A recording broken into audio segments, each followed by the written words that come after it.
एकाक्षर कोश। अग्निदेव कहते हैं, अब मैं तुम्हें एकाक्षराभिधान का मात्रकाओं के नाम एवं मंत्र बतलाता हूं, सुनो। अ नाम है भगवान विष्णु का, अनिषेध अर्थ में भी आता है। आ ब्रह्मा जी का बोध कराता है, वाक्य प्रयोग में भी उसका प्रयोग होता है। सीमा अर्थ में आ अव्यय पद है। क्रोध और पीड़ा अर्थ में भी उसका प्रयोग किया जाता है। ई काम अर्थ में प्रयुक्त होता है। ई रति और लक्ष्मी के अर्थ में आता है। उ शिव का वाचक है। उ रक्षक आदि अर्थों में प्रयुक्त होता है। रि शब्द का बोधक है। रिल अदिति के अर्थ में प्रयुक्त होता है। रो ये दोनों अक्षर दीति एवं कुमार कार्तिकेय के बोधक हैं। एक का अर्थ है देवी।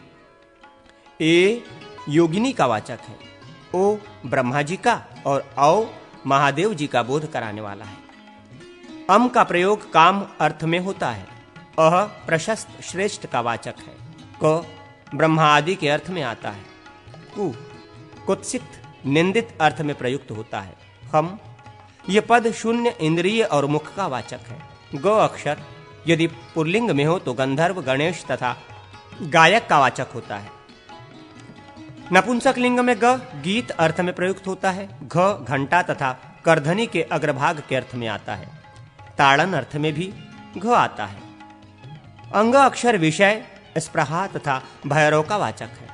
च दुर्जन तथा निर्मल अर्थ में प्रयुक्त होता है। छ का अर्थ छेदन है। जी विजय के अर्थ में आता है। ज पद गीत का वाचक है। झ का अर्थ प्रशस्त, इया का बल तथा ट का गायन है। ठ का अर्थ चंद्रमंडल, शून्य, शिव तथा उद्बंधन है। ड अक्षर रुद्र ध्वनि एवं त्रास के अर्थ में आता है। ढक्का और उसकी आवाज के अर्थ में ढड़ो प्रयोग होता है। णो निष्कर्ष एवं निश्चय के अर्थ में आता है। त का अर्थ है तस्कर, चोर और सुअर की पूंछ। थ भक्षण के और द छेदन, धारण तथा शोभन के अर्थ में आता है। ध धाता धारण करने वाला या ब्रह्मा जी तथा धुस्तूर धतूरे के अर्थ में प्रयुक्त होता है। न का अर्थ समूह और सुगत बुद्ध है। प उपवन का और पुह झंझावत का बोधक है। फू फूंकने तथा निष्फल होने के अर्थ में आता है। बी पक्षी तथा भ ताराओं का बोधक है। मां का अर्थ है लक्ष्मी, मान और माता। य योग याता यात्री अथवा दयादीन तथा एरिण नामक वृक्ष के अर्थ में आता है। र का अर्थ है अग्नि, बल और इंद्र।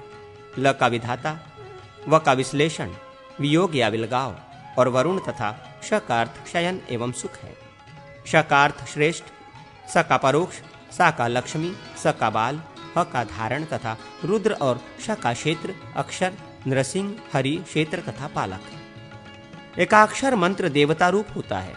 वो भोग और मोक्ष देने वाला है। शौ हयशीर से नमः ये सब विद्याओं को देने वाला मंत्र है। अकार आदि 9 अक्षर भी मात्र हैं। उन्हें उत्तम मात्र का मंत्र कहते हैं।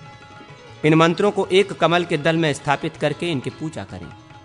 इनमें 9 दुर्गाओं की भी पूजा की जाती है। भगवती, कात्यायनी, कौशिकी, चंडिका, प्रचंडा, सुरनायिका, उग्रा, पार्वती तथा दुर्गा का पूजन करना चाहिए। ओम चांडिकाय विद्महे भगवते धीमहि तन्नो दुर्गा प्रचोदयात् ये दुर्गा मंत्र है। षडंग आदि के क्रम से पूजन करना उचित है। अजिता, अपराजिता, जया, विजया, कात्यायनी, भद्रकाली, मंगला, सिद्धि, रेवती, सिद्ध आदि वटुक तथा एक पाद, भीमरूप, हेतुक, कापालिक का पूजन करें। मध्य भाग में 9 दिक्पालों की पूजा करनी चाहिए। मंत्रार्थ की सिद्धि के लिए ह्रीं दुर्गे रक्षणी स्वाहा इस मंत्र का जप करें। गौरी की पूजा करें। धर्म आदि का, स्कंद आदि का तथा शक्तियों का यजन करें। प्रज्ञा, ज्ञान क्रिया, वाचा, वागीशी, ज्वालिनी, वामा, ज्येष्ठा, रौद्रा, गौरी, हिंग तथा पुरस्सरा देवी। ह्रीं सं मां गौरी रुद्रयिते स्वाहा इस मंत्र से महागौरी का तथा ज्ञान शक्ति, क्रिया शक्ति, सुभगा, ललिता, कामिनी, काममाला और इंद्रादि शक्तियों का पूजन भी एकाक्षर मंत्रों से होता है। गणेश पूजन के लिए ओम गम स्वाहा ये मूल मंत्र है, अथवा गम गणपते नमः से भी उनकी पूजा होती है। रक्त, शुक्ल, दंत, नेत्र, परशु और मोदक ये षटंग कहा गया है। गंधोलकाय नमः ये क्रमशः गंध आदि निवेदन करें। गज महागणपति तथा मलहोक भी पूजने के योग्य हैं। इन मंत्रों के आदि में को आदि एकाक्षर बीज मंत्र लगाएं और अंत में नमः एवं स्वाहा शब्द का प्रयोग करें। फिर इन्हीं मंत्रों द्वारा तिलों से होम आदि करके मंत्रार्थ भूत देवता का पूजन करें, अथवा द्विरेफ, द्विर्मुख एवं द्वयक्ष आदि पृथक पृथक मंत्र हो सकते हैं। अब कुमार कार्तिकेय जी ने कात्यायन को जिसका उपदेश किया था वो व्याकरण बतलाऊंगा। व्याकरण सार। स्कंद बोले, कात्यायन, अब मैं बोध के लिए तथा बालकों को व्याकरण का ज्ञान कराने के लिए सिद्ध शब्द रूप सारभूत व्याकरण का वर्णन करता हूं। सुनो। पहले प्रत्याहार आदि संज्ञाएं बतलाई जाती हैं, जिसका व्याकरण शास्त्रीय प्रक्रिया में व्यवहार होता है। अ, इ, उ, अण, ऋलक, एओंग, एऔच, हैवरट, लण, यमंगणम, झमई, षडढश, जबगड़दश, खफ, छठ, थ, च, ट, थ, तव, कपय, शस्सर, हल। ये माहेश्वर सूत्र एवं अक्षर समानमयाय कहलाते हैं। इनसे अण आदि प्रत्याहार बनते हैं। उपदेशावस्था में अंतिम हल तथा अनुशासिक अच की इत संज्ञा होती है। अंतिम इत संज्ञक वर्ण के साथ ग्रहित होने वाला आदि वर्ण उन दोनों के मध्यवर्ती अक्षरों का तथा अपना भी ग्रहण कराने वाला होता है। इसी को प्रत्याहार कहते हैं। जैसा कि निम्नांकित उदाहरण से स्पष्ट होता है। अण, एंग, अट, यय अथवा यई, छव, झश, भश, अक, इक, उक, अण, इण, यण ये तीनों पर णकार अर्थात लण सूत्र के णकार से बनते हैं। अम, यम, उंगम, अच, इच, एच, एच, अय, मय, झय, खय, जश, झर, खर, चर, यर, शर, अश, हश, वश, झश, अल, हलु, वलु, रलु, झलु, शलु ये सभी प्रत्याहार हैं। संधि के सिद्ध रूप कुमार कार्तिकेय कहते हैं। कात्यायन, अब सिद्ध संधि का वर्णन करूंगा। पहले स्वर संधि बतलाई जाती है। दंडाग्रम, साय गता, दधिदम, नदिहते, मधुदकम, पितृशभ, लकार, तवेदम, सकलोदकम, अर्धोचुयम, तवल्लकार, सैषा, सैन्द्री, तवोदनम, खट्टवाधोय भवत् इत्येवं व्यसुधीः वस्वलंकृतम, पत्रोर्थपवनम, दात्री, नायकः, लावकः, नयः, तइह, तइह इत्यादि। तेजस्त्र, योहत्र, जलेह कजम, जहां संधि न होकर प्रकृति रूप ही रह जाता है, इसे प्रकृति भाव कहते हैं।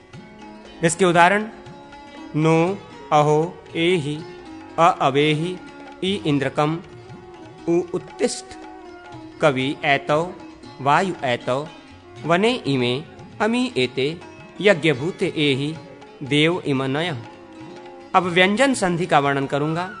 वांगयतः, अजेक मात्रकः, षडेते, तदीमे, अबादि, वांगनीति, षण्मुखः, वांगमनसम इत्यादि।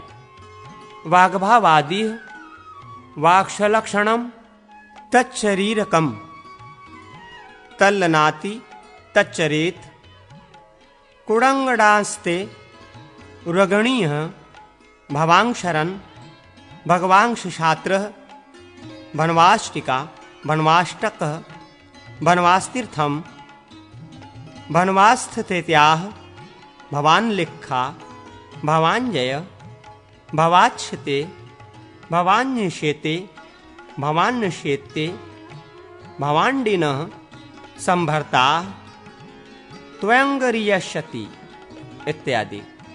इसके बाद की पदावलियों में विसर्ग संधि जाननी चाहिए। कश्यन्धात्, कश्चरेत्, कष्टः, कष्टः, कः, स्थः, कश्लेत्, क खनेत्, क करोति, क पठेत्, क फलेत्, कश्वशूर, कः श्वशूर, कसस्वरः, कः स्वरः, कः फलेत्, कः शयिता, कोयत्र योधः, क उत्तमः देवायते,